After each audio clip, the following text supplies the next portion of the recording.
Today we're going to begin the Unit 4 notes. We're just looking at 8.1 today, the only section in Chapter 8 that we're going to look at. It has to do with tables, with bar graphs, pictographs, and line graphs. So we'll be looking at these. We're going to start with looking at tables.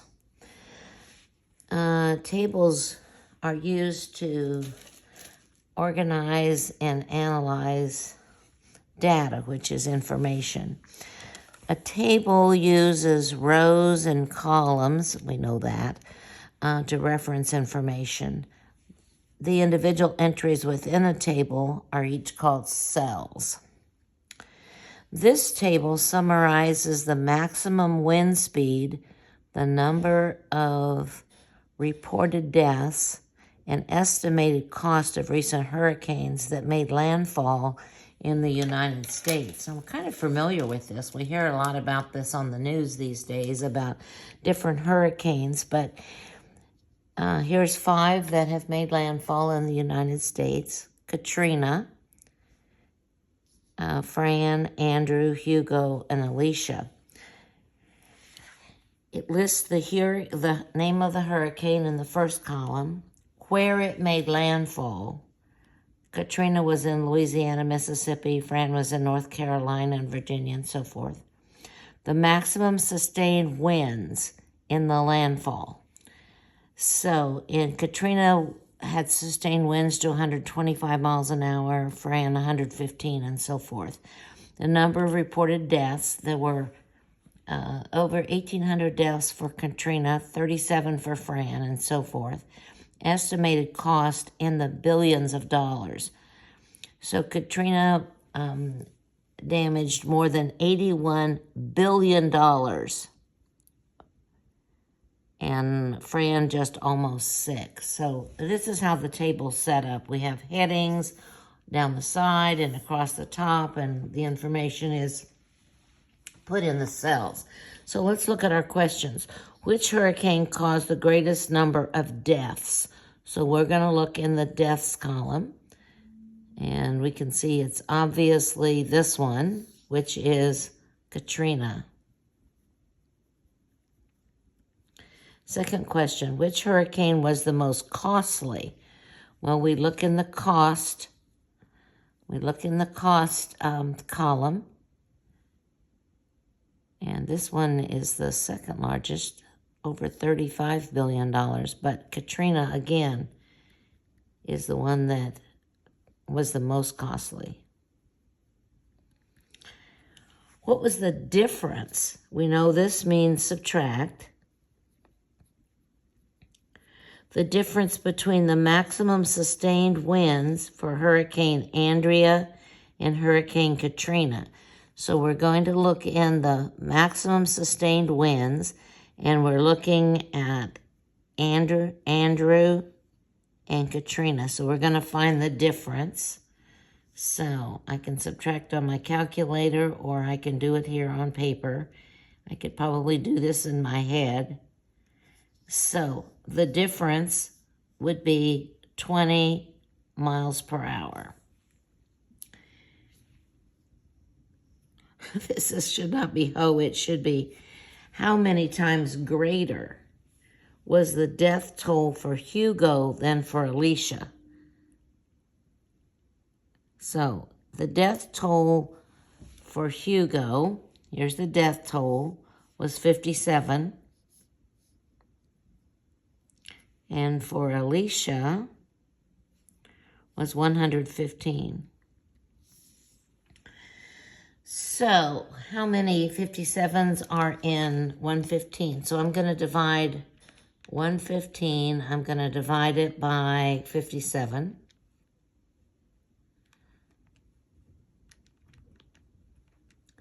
That'll tell me how many times 57 will go into it. And it is a little more than 2 times.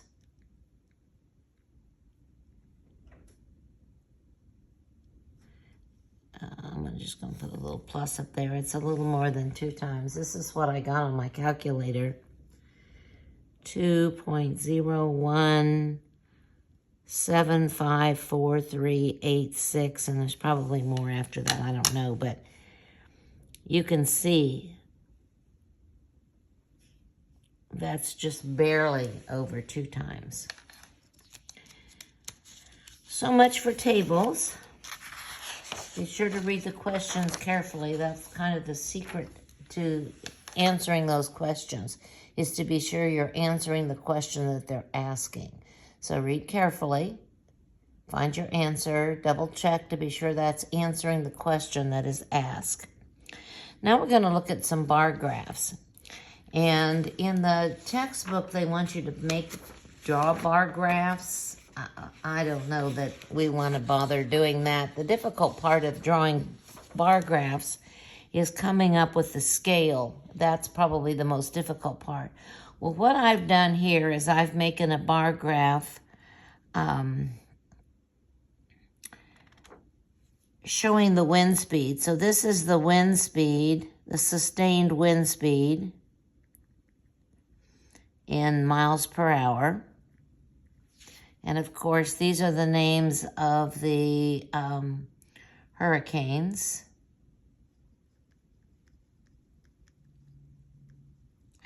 And we can see the bars go up to match what's in our table. So Katrina was 125.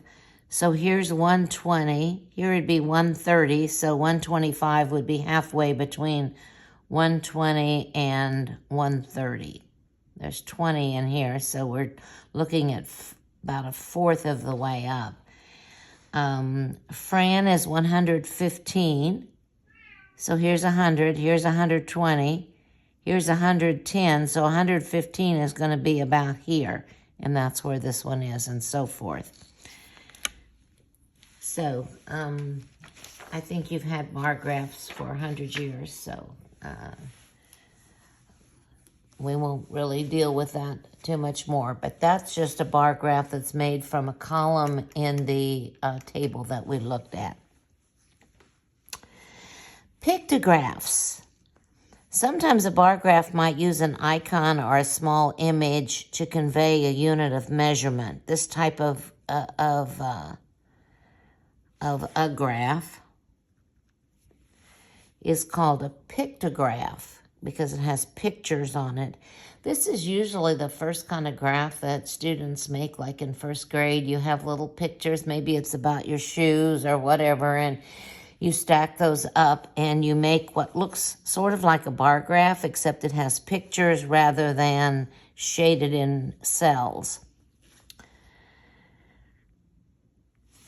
The number of electric vehicle registrations for selected states for a recent year is shown in this pictograph. In this box, we have the key, which tells us that one of these little cars is equal to 20,000.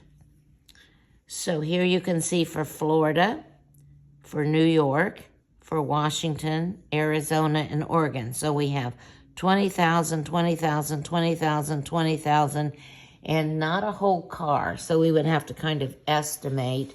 That looks like, I don't know, maybe a half car. This one has about another half car. This one is a little less than that. So we have to kind of estimate. We kind of have to estimate these partial pictures. So that's kind of tricky. But here's our questions. What is the value of each car in the graph? And we're going to go to the key. And the key tells us that each car is 20,000. Estimate the number of electric vehicles registration in each state. So we'll do that. Florida, we have 20, 40, 60, 80, and another 10 would be about, I'm going to say this is about 90,000. Let's look at New York. 20, 40, and another 10,000 would be 50,000. Look at the next one. 20, 40, 60, not quite 10. So I'm going to just say 68,000.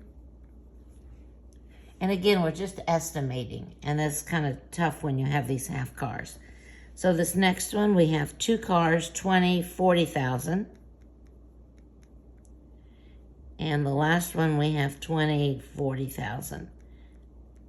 Okay, so we've done this one.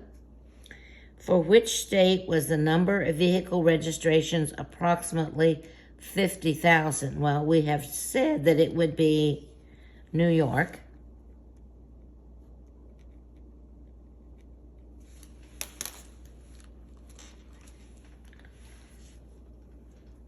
Because we would have 2 cars, 20, 40, and a half a car would be another 10,000. So half of 20,000 would be 10,000 for a half car. So we have 20, 40, and 10 would be 50,000. That's for New York. The pen kind of ran out here.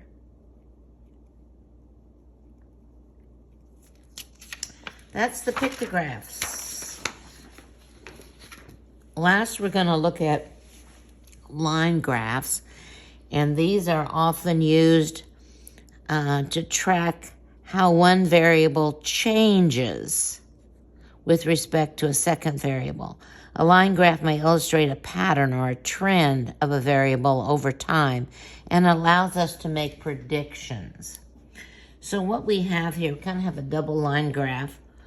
These are the number of applicants and the number accepted for something. So we have the numbers over here and the different years, year 1, year 2, year 3, year 4, year 5, year 6. And hopefully we can maybe predict what year 7 will be. So we have 3,000 between numbers. So this would be about 10,000, 11,000, 12,000. So you can see what happens with the number of applicants. It's going up, up, up, up, up, up, pretty much in a straight line. When we look at the number of applicants that are accepted, this might be to some kind of a program, I don't know, job applications. You can see that it pretty much stayed the same, then it goes up, then it comes down, then it maybe goes down a little bit, then it goes back up a little bit. So that would be, if we look about the number of applicants, it's going up pretty steadily, I would have to say. It looks pretty steady to me that it's increasing along this straight line. In which year did the greatest number of applicants get accepted? We have to look at this line, the ones that accepted, and the highest that it got was right here, which is year 3. This is just the number of people that applied. This is the number that they accepted. In year 3, the number is the greatest. If the trend for the number of applicants, that's this top one, continues to year 7, in other words, if it continues to go up, I'm going to pull out a ruler here. If it continues to go up, you can see this is pretty much a straight line. If it continues to go up,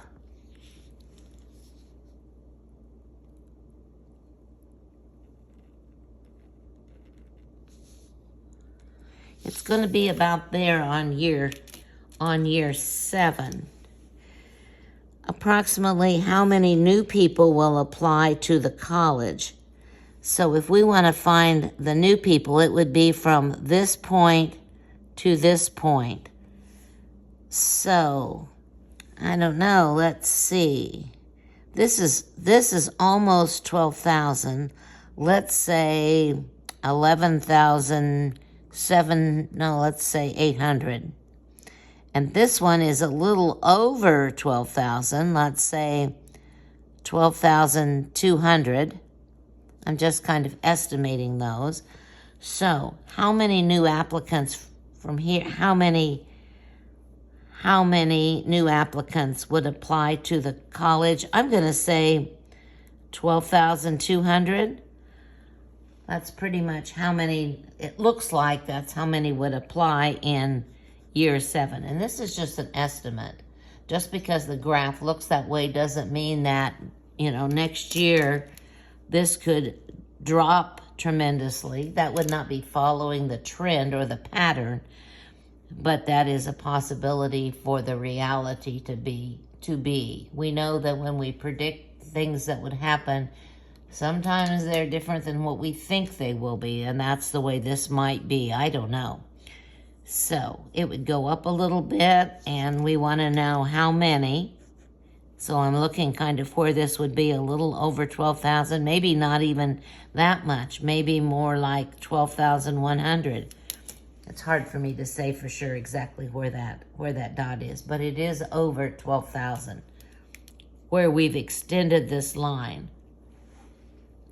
This is the 12,000 mark where the line is. So we're a little above that. So I don't know whether it's 12,200, 12,100, 12,107, 1,185. I mean, it's hard for us to tell what it would be. It's just kind of like, what number do you think that might be? One thing we know, it's going to be over 12,000 of the way the line is trending.